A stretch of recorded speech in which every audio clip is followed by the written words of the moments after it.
I think, first of all, I would like to see more about respect for human life. In the last 4 days, there are 200 migrants who have lost their life at sea, in the Mediterranean Sea. And that makes the toll for over 1,400 migrants who have died this year, 2018. And what we have seen in the last couple of weeks is the criminalization of persons who are using their private vessels to save migrants who are drowning at sea. And I think we have to talk about the basic right to life before we talk about care. When it comes to care, I think what I would like to see is more outreach, which is targeted at particular groups that are at risk, which includes migrants who often are not close to services, to information, but who are also a group of persons where we see the prevalence of HIV increasing. And also we know, based on research, that they acquire HIV when they come to European countries, unlike what many times we think, that they bring HIV with us. So we need to do more outreach to these communities.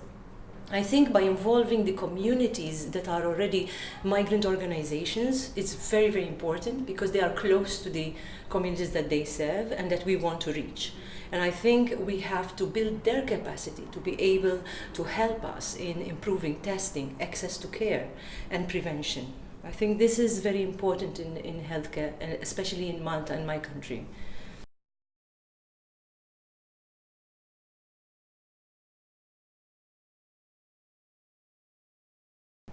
It can do a lot. It can alert people to their rights to healthcare, which often they do not know about their rights. It can also promote information. I think information is a key in HIV prevention and in HIV care and access to care. It can also prevent a lot of cases which we see where people are afraid to access healthcare. They are afraid of being deported. They are afraid of coming to health authorities. They do not know that they can go to testing for free. And so if we want to eradicate HIV, then information is key.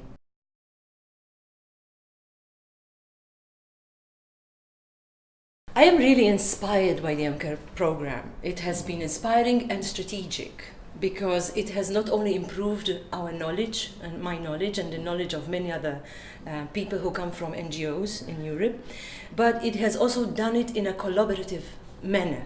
So for me it is very critical, because it has placed the voice of people, of persons with HIV or at risk of HIV in central, right? So it has built this training around the importance of putting that voice in the center and building the representation of people who themselves are affected. And we all know when people are involved, then the services, the process is very much different. It is an empowering process, and it's a process that gives a voice to justice as well. So I think this is very unusual for an HIV care training or training of any kind, and I think MCare put that on the platform, which I think is very strategic.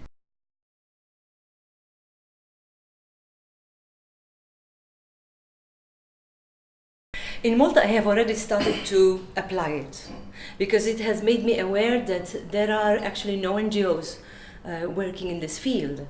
There are health authorities and entities that are working as public services that are very helpful, but not NGOs. So I have started writing my first project, aiming at using the participative process in reaching out on the issues of HIV that we learned about, which is prevention and care and testing.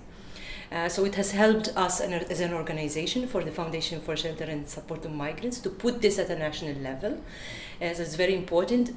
More than this also, it has created transnational networks that I think are key for countries like Malta, which is separated by sea from most countries. Of course, we are in the European Union, so we can use that transnational collaboration to bring more good practices to our countries.